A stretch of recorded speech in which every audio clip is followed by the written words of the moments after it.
예, 오늘 오후 법무부가 인수위 업무 보고를 했죠. 이 새 정부 출범을 앞두고 이 검찰 개혁 문제 다시 또 뜨거운 쟁점으로 떠오르고 있습니다. 그래서 이 시간에는 주요 쟁점들을 중심으로 또 검찰 개혁 문제 짚어보는 토론 준비했습니다. 먼저 법무법인 우리의 김정철 대표 변호사 나오셨습니다. 어서 오십시오. 네, 안녕하십니까. 네, 그리고 인권연대 오창익 사무국장님 어서 오십시오. 안녕하세요. 진 작가님과 김성희 소장님도 네, 안녕하세요. 함께 네, 안녕하세요. 토론해 주실 겁니다.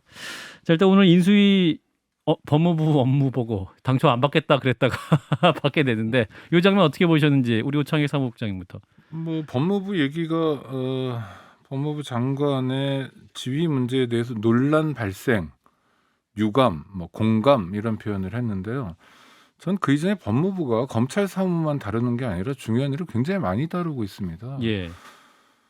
범죄 예방 활동도 해야 되고요, 소년 보호 활동도 해야 되고 같은 부서에서 다루고 있습니다. 교정 활동도 되게 중요하고 지금 코로나 상황에서 교도소가 엉망진창이 되어 있거든요.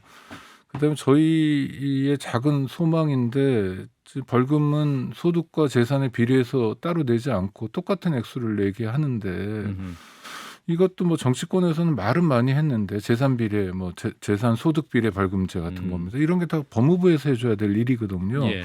근데 그건 다 날라가고 이게 아주 지엽적인 또 우리 검찰이 어떤 검찰이어야 되느냐에 대해서도 할 얘기가 되게 많은데 그거 말고 뭐 법률에 근거가 있는 검찰청법에 있습니다. 이제 법무부 장관이 수사 지휘, 일반적인 사건 지휘, 뭐 또 검찰총장을 통한 구체적 사건 지휘 있는데 이것만 어떻게 쟁점이 되는지에 대해서는 좀 의아하게 생각해요. 이 쟁점은 전적으로 인수위원회가 정상적인 법무부 보고를 받지 않겠다고 하면서 불거진 거거든요. 예.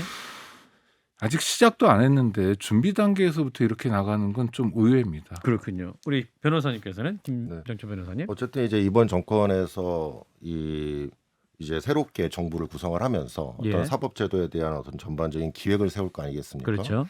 이제 그런 기획을 세우는 데 있어서 당연히 이제 법무부는 거기에 협조를 해야 되는 것이기 때문에 이런 지금 초기부터 이런 어떤 마찰음이나 이런 것들을 나타내는 것은 저는 타당하지 않다고 생각되고요. 지금 전반적인 어떤 지금 이런 업무 보고나 이런 것들은 당연히 받아야 되는 것이라고 생각을 합니다. 다만 이제 어쨌든 새로운 정부의 어떤 성공을 위해서 법무부에서도 그런 것들을 적극적으로 표명하고 수사 지휘권의 문제를 얘기하는 것은 좀 부적절하지 않았나 저는 그렇게 생각합니다. 예. 근데 일단 이 얘기 나온 김에 이 법무부 장관의 이게 수사지휘권 문제부터 얘기를 해보죠. 이걸 이제 폐지하겠다는 게 차기 정부의 입장인 것 같아요. 네, 근데 이것은 제도상으로 존재하는 것인데 꼭 필요하기 때문에 또 존재하는 거고 이거를 제대로 잘 쓰면 되는 거지 왜 또 폐지하느냐 이런 주장도 있고 또 검찰 독립성 중립성을 위해서 없애버려야 된다라는 주장도 있습니다. 이 부분은 어떻게 판단하시는지. 그러니까 검찰 오창익 독립, 사무국장? 중립 이런 게요 굉장히 신통해 보이는 구호로서의 의미는 있어요. 네. 그러니까 이명박 전 대통령 때 당시에 4대강 사업을 했잖아요. 4대강을 어떻게 하냐고 그랬냐면 살린다고 그랬어요. 반대론자들은 살리는 걸 반대하는 사람이에요. 그러니까 얼핏 듣기로는 검찰이 중립적으로 일하고 독립적으로 일하면 오로지 국민을 위해서 뭔가 검찰 활동을 할 것 같은데 사실은 그렇지 않죠. 결국은 중립되고 독립돼서 자기들만의 철옹성을 쌓겠다는 거거든요. 그건 지난 30년 동안의 검찰 역사가 보여주는 겁니다. 그러니까 제도를 잘 만든 나라에서는 검찰에 대한 민주적 시민적 통제를 둡니다. 이를테면 미국의 이제 배심 제도 같은 거 있잖아요. 예. 근데 대배심 또는 기소 배심이라고 번역할 수 있는데 미국에서는 검찰의 배심에 대해서도 기소에 대해서도 일반 시민들이 배심 절차를 통해서 가부를 가릴 수 있고요. 일본에도 검찰심사회라는 제도가 있습니다. 그래서 이게 검찰이 가지고 있는 권한이라는 게 결국 국민들이 위임해 준 거니까 얼마만큼 국민들을 위해서 쓰이느냐에 대해서 들여다볼 수 있는 안전장치가 있는데 대한민국 검찰은 놀랍게도 아무런 안전장치가 없습니다. 그래서 검찰 공화국이다, 검찰 왕국이다, 뭐 검찰 제국이다 이런 비판도 나오고 있는 상태에서 그나마 법무부 장관을 통해서 법률의 근거를 가지고 통제하려는 건데 예. 이것도 받기 싫다는 게 검찰의 태도고요. 예. 이거를 노골화시키는 게 윤석열 차기 정부죠. 예. 우리 김 변호사님. 이게 지금 수사지휘권이라고 하는 것 자체가 법무장관의? 사실은 예. 법무장관 수사지휘권 검찰청법 8조에 있는 내용인데요. 이것은 원칙적으로 수사지휘권 행사하지 말라는 취지로 만들어 놓은 겁니다. 그러니까 정치적 중립성, 다시 얘기하면 검찰은 준사법기관의 성격을 가지고 있어요. 예. 그 얘기는 그만큼 공정성과 중립성이 굉장히 중요합니다. 그래서 그거를 하기 위해서 검찰총장만을 지휘할 수 있도록 돼 있지 일반 검사에 대해서는 구체적 사건을 지휘하지 못하도록 해놓은 거고요. 예. 검사들한테는 일반적인 지휘를 하도록 돼 있는 거예요. 그 얘기는 결국은 검찰총장이 몸으로 막아서 그 수사 지휘에 부당한 지휘가 있으면 아하. 그런 것들이 다른 검사들에게 영향을 미치지 못하도록 하겠다는 취지로 만들어진 것이고 예. 그렇기 때문에 지금까지 역대 법무부 장관들이 수사 지휘권을 행사하는데 굉장히 소극적이었던 것이고 실제로 거의 이루어지지 않았던 겁니다. 그런데 이 문재인 정부에 들어와 가지고 지금 추미애 장관이나 박범계 장관이 벌써 수사 지휘권을 여러 번 행사를 했기 때문에 네. 이것이 지금 정치적으로 특히 문제가 되고 특히 지금 현재 그 법무부 장관이 전부 정치인 출신이라는 것이 더 국회의원. 문제입니다. 예. 그래서 어떤 이러한 수사 지휘가 어떤 정치적인 중립성을 훼손할 여지가 너무 크다 보니까 그렇다 그러면은 수사 지휘권을 폐지하는 것이 방법이 되지 않겠느냐 저렇게 생각을 신 합니다. 작가님.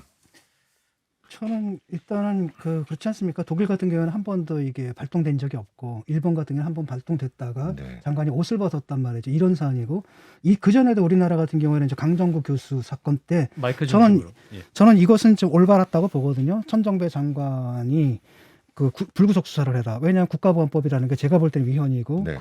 유엔에서도 폐지를 금하는 법이거든요. 근데 검찰은 옛날 잣대를 가지고 마구 수사를 하려고 했고 그 부분에 대한 제동을 걸었기 때문에 이럴 때 필요한 게 건데 사실은 이 정권에서는 말도 안 되는 거 가지고 사실 검찰총장 잡기 위해서 여러 번 남용을 했거든요. 이러다 보니까 폐지론이 나오는데 일단은 두 분께 좀 묻고 싶거든요. 한 번으로는 이런 식으로 법무부 장관이 어떤 정치적 목적에 의해서 그 검찰 수사권을 갖다 마구마구 발동할 때 그것을 제재할 장치가 있는지 네, 그리고 오창익 이분한테는 네. 그렇다 그래서 이런 문제가 있다 그래서 제도 자체를 폐지하는 것 자체가 그랬을 경우에 검찰이 독립화해서 괴물화됐을 때 또 이런 말도 안 되는 사태가 벌어졌을 때 그걸 통제할 수 있는 방안은 무엇인지를 묻고 싶어요. 네. 일단 김 변호사님은 검사 출신이 아닙니다. 아니신데도 네. 그렇게 말씀하셔서 약간 놀랍긴 한데 네. 왜냐하면 이 검찰 출신들이 늘 쓰는 레토릭이 이렇습니다. 이를테면 준사법이라는 게 사법이 아니라는 거잖아요. 사법 같다는 거예요. 그래서 독립성을 강조하는데 이 정치인 출신 장관이 와서 수사주의를 마구 하다 보니까 문제라고 그러는데 그 전에 장관들은 어떤 분이냐면 검찰 선배들이 왔어요. 수사주의를 할 필요가 없죠. 이미 한 몸이니까. 법률상의 검사 동일체의 원칙은 깨졌다고 하지만 실제로 검사는 하나부터 열까지 다 같은 사람들입니다. 그러니까 별도로 지휘할 일이 없었던 거죠. 이거는 법무부를 문민화하고 검찰에 대한 민주적 통제를 하는 과정에서 꼭 필요한 조문인데요. 그러면 이걸 지금 마구 하고 있냐 그렇지 않고 있냐를 따져봐야 되잖아요. 그러면 구체적인 케이스로 들어가 보자는 거예요. 이를테면 추미애 전 장관이 검언 유착 사건이라고 불러도 되고 뭐 어떻게 채널 A 뭐 또는 한동훈 검사 사건 어떻게 부르든 간에 그 사건에 대해서 대검 개입하지 말라고 했어요. 근데 한동훈 윤석열의 관계가 어떤지 우리가 다 알고 있습니다. 특히 대선 과정에서 윤석열 후보는 한동훈 검사에 대해서 독립운동가에 비할 정도였어요. 뭐 이건 신뢰의 수준이 제가 주변에 인권운동하는 분들에게 독립운동가 같다 이렇게 찬사를 해본 적이 없는데 예. 하여튼 검사로 봉직했던 사람을 독립운동가라고 이야기할 정도로 극찬하고 한 몸이고 한 운명체라고 보여져요. 그런데 객관적인 또는 뭐 공정한 수사가 되겠습니까? 지휘가 되겠습니까? 그러니까 대검에서 검찰총장은 그 구체적인 한동훈 검사가 개입된 사건에 대해서 지휘하지 말라는 지휘를 한 거예요. 이것 때문에 이제 소위 추이훈 갈등이라고 벌어진 거 아닙니까? 2020년 6월의 일입니다. 그럼 이게 잘 됐느냐 잘못됐느냐. 그럼 그럴 때 장관은 검찰청법에 엄연히 권한이 있는데 어떻게 사건이 진행되더라도 그냥 지켜봐야 되는 건가. 그렇지 않다는 거죠. 그리고 그게 제대로 된 건지 아닌지는 법률에 따라 해석하면 되는 겁니다. 당시에 대검이 어떻게 했냐면 장관이 들어보세요. 잠깐만요. 장관이 수사지휘를 했어요. 그것에 대해 잠깐만 끝났어요 거의. 장관이 수사지휘한 것에 대해서 대검에서는 검사장 회의를 열었어요. 그러니까 장관의 법률 활동에 대해서 대검은 거꾸로 정치 활동을 해버린 겁니다. 이런 것들을 그냥 봐야 되느냐 그렇지 않다는 거죠. 네, 신 작가님 하시고 저는 이쪽 변호사님 편도 할게요. 아니고 저쪽 편도 아닌데 아니요, 진 작가님은 하나의 편을 정확히 드신 그러니까 거예요. 왜냐하면 그러다가 수사지휘를 잠깐만요. 마구 한다는 표현을 예, 하시잖아요. 신 작가님 말씀하시고. 아니 이런 방식 진짜 그렇게 말씀하시면 내가 할 말이 없거든요. 이런 방식이다라고 이렇게 정권을 잡아가지고 즉 윤석열 대통령이 임명한 장관이 법무부 장관이 검찰총장을 무시하고 마구마구 수사를 지휘할 경우에 이걸 막을 방법이 있냐라는 거예요. 그럴 가능성이 전혀 없죠. 왜냐하면 대통령부터 검사고요. 지금 뭐 인수위 부위원장도 검사고요. 온통 검찰 구성원들, 검찰이었던 사람들이 있어요. 그러니까 지금 그 문재인 정부에서 보여줬던 것 같은 불협화음이라든지 이런 건 일어날 가능성이 전혀 없죠. 아니요, 근데 잘 저- 생각해 보세요. 진 왜냐하면 작가님 지금 잠깐만요. 잘 생각합니다. 왜냐하면 네. 지금 총장님은 하시고 지금 김 소장님 총장님은 지금 현 정권이 임명한 인사고 그다음에 서울중앙지검이라든지 여러분들 다 지금 그 정권의 입맛에 맞는 사람들 다 앉혀놨단 말이죠. 이 사람들은 당연히 정권의 반기를 들 수가 있는 것이고 이럴 때 정권에서 이분들이 하는 수사를 갖다가 시시때때로 법무부 장관이 명분이야 찾으면 만들 수 있죠. 얼마든지 만들 수 있죠.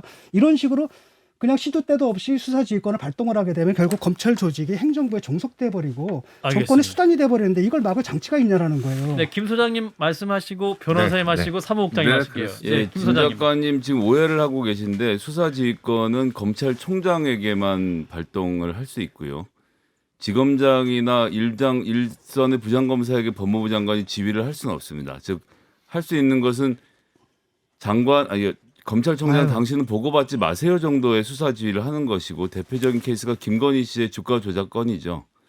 그래서 수사 지휘를 하는 것이 자 수사팀은 검찰총장 눈치 보지 말고 수사하세요. 검찰총장 거기에 대해 지휘를 받지 마세요라고 한 다음에 그 건에서만 무려 5명이 구속돼서 기소가 되었습니다. 그전까지는 아무 문제가 없다라고 몇 년 동안 뭉개던 사건에 대해서 그러니까 수사 지휘라는 것은 구체적인 검사에게 이루어지는 것이 아니기 때문에 법무부 장관은 검찰총장하고만 맞서는 문제라서요. 지금 말씀하신 그런 부분들에 대한 부작용은 없을 거라고 보고 오히려 부작용이 있었던 것은 예를 들어서 우병우 민정수석이 광주지검장에게 직접 전화를 걸어서 세월호 관련된 뭐 기소권을 이렇게 저렇게 처리하라고 지시했던 것 이런 게 이제 아주 드물게 밖으로 드러나는 이 음성적인 전화에 의한 수사 지휘가 횡행했던 것이 이제 예전 정권이었는데 이런 것들을 막아야 된다라고 생각하고 저는 이제 변호사님 답변하실 테니까 네. 같이 포함해서 말씀해 주셨으면 좋겠는 게 그래서 수사지휘권이 문제가 있다라고 하면 검찰의 기소는 어떻게 민주적으로 통제를 할 건지도 같이 대안이 나왔어야 되는 것 같은데 제가 보기엔 이 윤석열 정부의 소위 말하는 검찰 개혁이라는 건 그냥 검찰 방종권을 만들어준 것 이상은 없었다고 보거든요. 어떤 식으로 통제를 하면 될까요? 그러면 그냥 일단- 검사 양심? 일단 하나씩 말씀드려야 될 것 같은데요. 이게 저는 이제 라임 사건 피해자 대리를 하고 있습니다. 그래서 이제 금융 피해자 대리를 하고 있는데 그래서 이제 남부지검에 고소를 했고 사건이 굉장히 지지부진한 거예요. 이 라임 사건의 틀이라는 게 부정부패도 굉장히 많이 있었고요. 거기에 여러 가지 관련자들이 문제가 많았습니다. 그런데 지금 그 추미애 장관이 수사 지휘권을 행사했지 않습니까? 그러면 그렇게 수사 지휘권을 행사해서 라임 사건에 대한 수사가 잘 이루어졌느냐는 게 이제 문제인 거예요. 그러나 제가 옆에서 보고 제가 검찰과 직접 이 사건을 대응하면서 봤을 때에는 오히려 수사가 이루어지지 않은 거예요. 그 이후로 거의 수사가 방치됐습니다. 그러니까 추미애 장관이 준 시그널은 뭐였냐면 너 함부로 수사하지 마. 이게 그 밑에 저명에 깔려 있었던 거예요.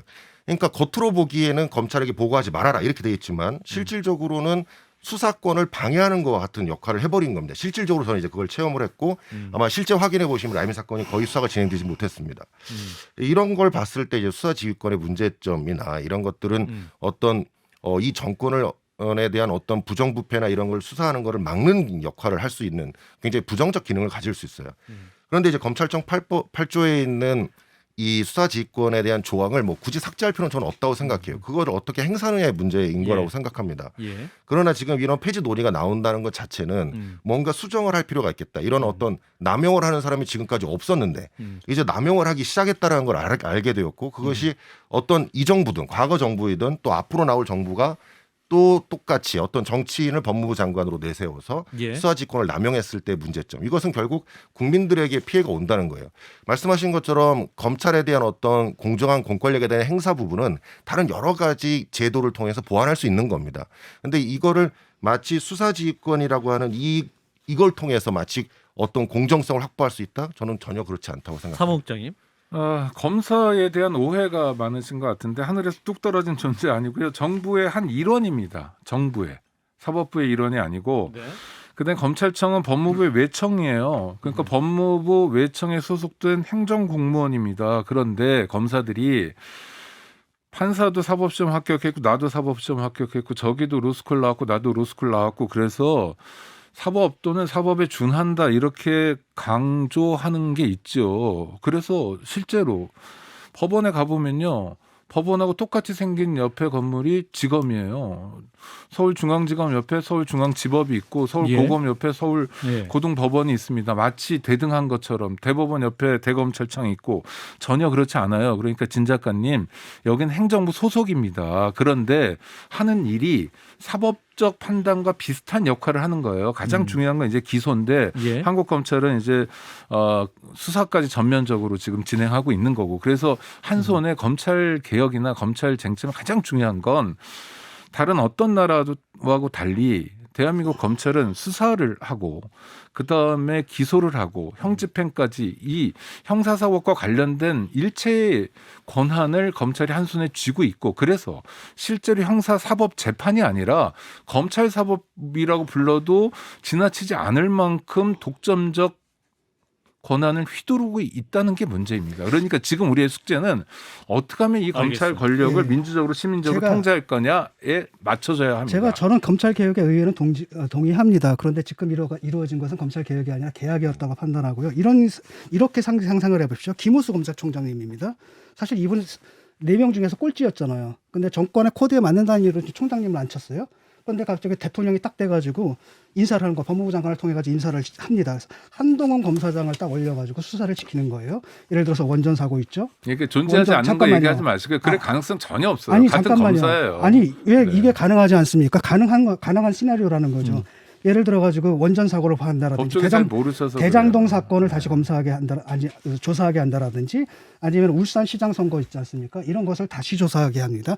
굉장히 강하게 수사가 들어가요. 이럴 때 김호수 총장이 만류할 수 있죠. 만류하는 것을 법무부 장관이 수사지휘권을 발동을 해가지고 너 수사에 간섭하지 마라고 자를 수가 있다라는 거예요. 아니 그 만일에 앞으로 벌어지지 않은 일 가지고 상정할 이유는 전혀 없는 거고 검찰은 그렇게 움직이지 않아요. 지금 당장 지금 보고 계신 게 뭐예요? 김호수 검찰총장이 법무부 장관의 지위에 대해서 새 정부 윤석열 차기 정부와 맞는 코드에 맞는 이야기들을 하고 있잖아요. 예. 그러면 임명권자만 생각하면 그렇게 안 해야 되거든요. 그런데 예. 문재인 정부에서 임명됐다는 게 중요한 게 아니라 이 사람이 검사라는 게 되게 중요합니다. 검사는 정말 한 몸이에요. 예, 알겠습니다. 지금 이제 뭐 그 법무부 장관의 그 수사 지휘권 문제로 좀 좁혔는데요. 또 하나의 쟁점은 이제 자연스럽게 검찰의 직접 수사권 문제를 좀 짚어야 될 것 같아요. 오늘 또 다룰 게 많아서 지금 이제 검찰 개혁과 더불어서 이제 수사권이 많이 축소됐다고 하죠. 그래서 이제 유지 확대를 해야 된다라는 주장이 있고 검찰의 수사권 축소하거나 더 폐지해야 된다. 뭐 이른바 검수완박 얘기도 나오죠. 이 문제에서 어떤 입장이신지 네. 이거 우리 김정철 변호사님부터 네. 말씀 주시고 우창희 저도 이제 사무국장. 서울지방변호사에서 수사권 조정 TF팀을 하면서 이 법을 개정하기 전에 여러 가지 의견을 제시를 했었습니다. 그리고 예. 회원들 그러니까 변호사들의 의견을 많이 이제 반영을 하면서 이 어떤 잘못된 부분에 대해서 많이 비판을 해왔었습니다. 네. 그리고 이것이 예견되었던 건데 예. 지금 현재 수사권 조정이 되면서 대부분의 수사는 경찰이 하고 있죠. 근데 그 전에도 대부분의 수사는 경찰이 하고 있었습니다. 예, 예. 문제는 우리가 수사권 조정이라고 하는 건 어떤 검찰의 권력을 통제하겠다라는 것에 있는 거지 않습니까? 예. 근데 문제는 경찰의 권한은 어떻게 할 것인가? 경찰이 굉장히 비대합니다. 그러니까 우리가 해외에서 수사권 조정 관련되어서 검찰이 수사를 하지 않는다. 이것은 지방 경찰화가 굉장히 돼 있는 거예요. 이미 이 경찰의 조직들이 뭐 미국 같은 경우는 4만여 개의 기관으로 나뉘어져 있습니다. 예. 그런데 우리는 16만, 20만에 가까운 경찰이 한 조직이에요.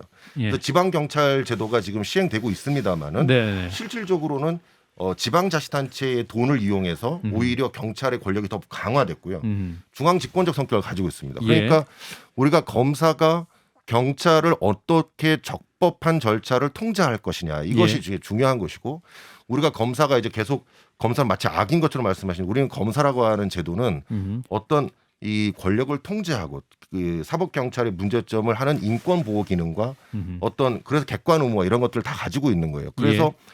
검사를 판사에 준해서 신분을 보장해주고 있습니다. 예. 그러니까 그런 이유를 두고 있는 것인데 마치 이 수사권 조정으로 인해서 검찰의 어떤 부당함이 다 해소됐다 이렇게 이제 생각하시는 건 좀 오해라고 생각되고 최근 서울지방변호사의 실제 저같이 이제 몸소 뛰고 있는 변호사들은 지금 73%가 수사권 조정 이후에 굉장히 나빠졌다 이렇게 부정적 평가를 내리고 있습니다. 나빠졌다가 뭐가 나빠졌다니까 수사의 질이나 네, 국민들이 수사의 질, 받는 어떤 사법 그다음에 수사가 혜택이라든지 지금 굉장히 지연되고 있거든요. 지연되고 있고 지금 경찰에 고소장을 내면은 언제 사건이 진행될 줄 모르는 겁니다. 지금 현재 그 경찰이. 압수수색도 지연되는 문제도 발생한다. 압수수색도 지연이 되고 그다음에 이제 경찰이 이제 변호사를 제일 답답한 건 최근에 사건들이 좀 난이도가 있는 사건들이 많습니다. 과거와 다르게. 뭐 증권 범죄라든지. 네, 증권 범죄라든지 이런 것들을 이제 다 일일이 설명을 해줬는데도 예. 이제 경찰 쪽에서 전문성이 부족하다 보니까 예. 이제 예전에는 그거를 검찰에 가서 수정할 기회가 있었던 거예요. 그래서 검사에게 또 설명을 하고 검사로 하여금 네. 또 수사가 이루어질 수 있었는데 알겠습니다. 지금은 애당초 이제 그런 부분이 문제가 되고 있습니다. 우창희 사무국장.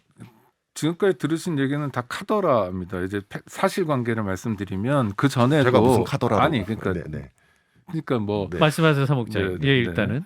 그 기존에도 소위 수사권 조정, 뭐 형사사법 구조 개혁 어떻게 표현하든 간에 이 이전에도 경찰이 전체 수사에서 97% 정도 했고요. 예. 그다음에 검찰이 이제 직접 수사 사건이나 이런 건 뭐 2% 남짓이었습니다. 원래 검찰은 아무 사건이나 다 다루지 않아요. 그래서 지금 저 대통령령으로 정하고 있는 6개 범주 정도, 이를테면 뭐 부패 범죄, 경제 범죄, 뭐 선거 범죄, 뭐 무슨 또는 경찰관이 지은 범죄라든지 공직자 범죄 이렇게 제한하고 있습니다. 이게 예. 이제 건이 되는 것만 하고 있는 거예요. 그러니까 여기에서 실제로 어떤 혼선이 있냐면 약간의 혼선이 있는 것 같습니다. 왜냐하면 이제 경찰이 새로 가지게 된 게 아주 희한한 새로운 권한이 아니라 수사 개시권을 가지게 된 거예요. 독자적으로 이걸 수사를 할 수 있다라고 예. 판단한 거예요. 여태까지는 그렇지 않았어요. 형사소송법에 수사의 주재자라는 표현을 써서 검사만이, 그러니까 하나님처럼 하는 거죠. 전부 다 처음부터 끝까지 검사만이 할 수 있었는데 경찰이 일부 권한을 조금 가져간 거예요. 근데 이것도 싫은 거예요. 왜냐하면 요새 이를테면 대형 로펌 김현장이나 이런 곳에서 보면 경찰관 출신들을 막 채용해요. 그러니까 새로운 시장이 열린 거예요. 이건 검사들만 먹던 시장인데 새로운 경찰관 출신들도 뭐 대형 로펌에 불려가고 이런 것들이 이제 싫은 것 같아요. 그래서 사실 현실을 반영한 정도의 개혁이었는데도 굉장히 못마땅한 거죠. 경찰이 공룡이라고 그러고 뭐 아까 20만은 아니고요. 지금 13만 정도입니다. 그런데 공룡이라 하더라도 등치가 크니까 공룡일 수 있지만 예. 이를테면 초식 공룡도 있는 거고요. 군대 같은 경우에 병이 10,000명이 있다고 하더라도 예. 이를테면 뭐 사단장이나 군단장 한 사람에게 못 당하잖아요. 예. 이거는 숫자의 많고 적음이 아니라 법률적 권한이 어디에 모여 있는 건데 예. 검찰은 일단 자기가 직접 수사할 수 있고 그다음에 경찰이 아무리 수사하더라도 그거를 검찰로 송치 보내지 않으면 무용지물이에요. 송치 받아서 보완할 수 있고 특히 중요한 건 재판에 붙이는 거는 검찰만이 가진 독점 권한입니다. 예. 그러니까 자기들이 가지고 있는 굉장히 많은 크고 센 권한 중에 극히 일부를 수사 개시권, 일부를 경찰에 넘겨줬다고 그것마저도 못마땅하다고 이야기하는 판인 거예요. 극히 일부입니까? 극히 일부죠. 이제 제가 잠깐 예, 진 작가님 말씀하시고. 네. 저는 뭐 사실 우리가 이렇게 검찰이 막강한 힘을 가진 건 사실이지 않습니까? 근데 그 예. 배경이라는 건 뭐냐면 해방 직후에 원래 경찰들이 워낙 자유당 때는 그랬죠. 그렇죠. 네. 하여튼 경찰들이 친일 경찰들이 워낙 그 법을 갖다가 엉망으로 해놓고 이러다 보니 예. 거기에는 통제가 필요해서 하다 보니 검사가 네. 검찰이 이렇게 비대해진 건데 예. 저는 장기적으로는 결국 수사권과 기소권을 이제 분리하는 방향으로 가는 게 맞다고 봐요. 그리고 거기는 아마 대부분이 다 동의할 겁니다. 이견이 있는 부분은 그 속도거든요. 그 방식과. 근데 저는 이런 방식은 아니라고 봅니다. 왜냐하면은 그동안에 이제 뭐 검찰을 힘을 주기 위해서 총장 내쫓았죠. 그 다음에 하는 걸 보게 되면은 자기들에 대한 수사는 못하게 만들고 그 다음에 총장에 대한 수사는 몇 년 전까지 털어가지고 하게끔 만들고 이런 방식으로 한단 말이죠. 그 다음에 더 큰 문제는 이제 검찰이, 과연 경찰이 그런 수사 역량을 갖췄느냐. 갖출 때 천천히 가야 되지 않습니까? 그 수사에 그 공백이 생기지 않게끔 라고 했을 때 아직은 경찰이 과거에 검찰이 하던 그런 이제 수사를 할 수 있는 능력이 없는 상태에서 지금 복잡한 민생 범죄 네, 같은 뭐 그런 이런 문제에 거라든지 대해서. 그다음에 권경화 변호사도 그런 지적을 하던데 경찰에 대해서 이제 법 그 강의를 가게 되면은 경찰들이 법 이해가 너무 떨어진다라는 겁니다. 그러니까 법을 적용을 해야 되는데 그러니까 어떤 법을 적용해야 되고 어떻게 적용해야 될지 모르게 되면 사실 수사 자체가 힘들어지지 않습니까? 이런 공백이 있는데 그게 그냥 넘겨줘도 되겠느냐라고 걱정을 합니다. 권경화 변호사는 원래 그 검찰 개혁에 찬성하는 분인데도 그렇거든요. 그런데 알겠습니다. 그런 우려가 지금 실제로 나타나고 있어요. 예. 아니 지금 제가 짧게만 예, 말씀드리겠습니다. 사무국장 그러니까 마치고, 예, 검사가 수사를 잘한다라는 건 환상이에요. 수사를 배우지 않아요. 이 사람들은. 그러니까 사법시험에 수사가 있는 게 아니에요. 이를테면 경찰은 채용시험에 뭐 수사 1, 2 이런 과목이 있지만 그러니까 그런 어떤 이미지를 가지고 있는 겁니다. 실제로 수사라는 게 뭡니까? 이를테면 범인을 검거하죠. 범죄를 진압하죠. 뭐 이런 과정부터가 다 수사인데 이 중에서 극히 일부 이를테면 검찰이 그동안 장사를 잘했던 거죠. 굉장히 사람들이 주목할 만한 특히 특수사건 같은 게 그랬습니다. 주목할 만한 사건들을 하면서 굉장한 역량이 있는 것처럼 보였지만 실제로 검사들이 수사의 전문가가 아니에요. 근데 여기에 아까 말씀하신 법 적용이라든지 지금 여기에 어떤 법률을 적용해야 될지 이런 것에 대해서는 일반적인 의미의 경찰관들보다 좀 낫다고 보이는데 그게 지금 얼마나 중요한 쟁점입니까? 왜냐하면 검색하면 다 나오는데요. 그래서 검찰이 수사 전문가라는 건 환상일 뿐이다라고 정확히 말씀드립니다. 변호사님 네, 말씀하시고 김성애 소장님 말씀하실게요. 예. 이제 제가 꼭 말씀드리고 싶은 거는 예. 지금 아까 국장님 말씀하신 거는 마치 수사 개시권을 떼어준 거 이거에 대해서 얘기하시는 경찰에게 경찰은 원래 수사 개시를 얼마든지 할 수 있었고요. 그 부분이 문제가 되는 게 아닙니다. 지금 경찰이 수사권 조정에서 가져가고 싶었던 가장 큰 권한은 일종의 불송치 결정 권한. 다시 얘기하면 수사를 종결할 수 있는 권한을 갖고 싶었던 거예요. 경찰 수사로만 충분했다. 네, 그러니까 경찰에서 우리가 이제 검사만 기소를 할 수가 있고 검사만 불기소를 할 수 있지 않습니까? 근데 지금 이게 약간 형사법을 개정하면서 편법으로 불송치 결정이라는 걸 합니다. 그러니까 경찰에 수사를 해서 검찰에 보내지 않는 거죠. 그래서 이 불송치 결정이 사실상 불기소 결정처럼 경찰이 권한을 갖게 된 거예요. 이게 지금 굉장히 큰 문제인 겁니다. 이게. 그럼 예를 들어 가지고 사실 경찰은 권력이 갖고 놀기 더 쉽잖아요. 그렇죠. 묻어라라고 하면 묻힐 수도 있는 거 아닙니까? 그렇습니다. 그런데 지금 그 불송치 결정에 대해서 어떤 이의나 불복을 하는 절차가 또 제대로 마련돼 있지 않습니다. 예전에 이제 불기소 결정을 내리면 검사는 불기소 결정문이라고 그래서 굉장히 상세하게 내용을 써서 우리가 고소인이나 고발인이 볼 수 있도록 돼 있어요. 근데 지금 불송치 결정은 처음에 시작했을 땐 경찰이 불송치 결정만 내리고 아무런 이유를 쓰지 않았어요. 그래서 이의 신청을 할 수 있는 이의 신청을 할 수 있는데 예. 그 이의 신청을 하는 거에 대해서도 지금 정확히 이 절차적 제도가 보장이 안 됐습니다. 예를 들어 이의 신청을 하면 언제까지 불복 기한이 있고 이의 신청을 하면 그다음에 어떻게 고소인에게 알려주고 절차가 진행되는지를 설명해 줄 수 있는 제도가 만들어졌어야 되는데 예. 일단 머릿속에 검찰의 권한을 빼앗겠다는 생각만 가지고 있어가지고 국민들에게 피해가 가는 거를 전혀 생각하지 않았던 거예요. 그래서 저는 만약에 이 검찰 개혁이 정말 잘 됐다 그러면 지금 현장에 뛰는 사람들이 좋아야 되고 고소인과 고발인들의 불만이 없어야 되지 않습니까? 저희는 현장에 부딪히는 의뢰인들은 굉장히 고통 속에 있는 거예요. 그러니까 어떤 정치적인 이유로 검찰 개혁을 주장했기 때문에 이런 저는 문제가 발생했다고 생각을 하고요. 국민의 기본권과 인권, 그다음에 적법 절차를 보장하는 관점에서 했어야 된다는 겁니다. 김성애 소장 하시고 오창희 사무국장님 하겠습니다. 어쨌거나 예전에 이제 뭐 해방 이후부터 말씀하시니까 경찰이 장악했던 권력을 군이 장악했고 그 군이 장악했던 권력 하나의 해체 과정 등을 통해서 또 권력이 흩어졌고요. 그 빈 공백을 국정원이 치고 들어와서 권력을 장악하고 있다가 결국은 사찰, 댓글 놀이 등 포함해서 국내 정치에 개입했던 것들이 철퇴를 맞으면서 물러난 상황이고 그 권력의 공백에서 특히나 1987년 이제 소위 말하는 민주화가 된 이후에 검찰이 자기들이 쥐어서는 안 되는 것 이상 필요 이상의 권력을 쥐고 있는 것이 현재 상황이라서 이것에 대한 힘을 빼야 되는 상황으로 생각을 하고요. 말씀하신 것처럼 그러면 경찰로 쏠리는 힘은 어떻게 할 거냐. 이거 통제할 대책 분명히 있어야죠. 그런 점에서 민주당이 검찰 개혁에 대해서 얘기하면서 경찰의 권력을 제대로 분리하는 부분에 대해서 준비를 하지 않았던 것은 저도 좀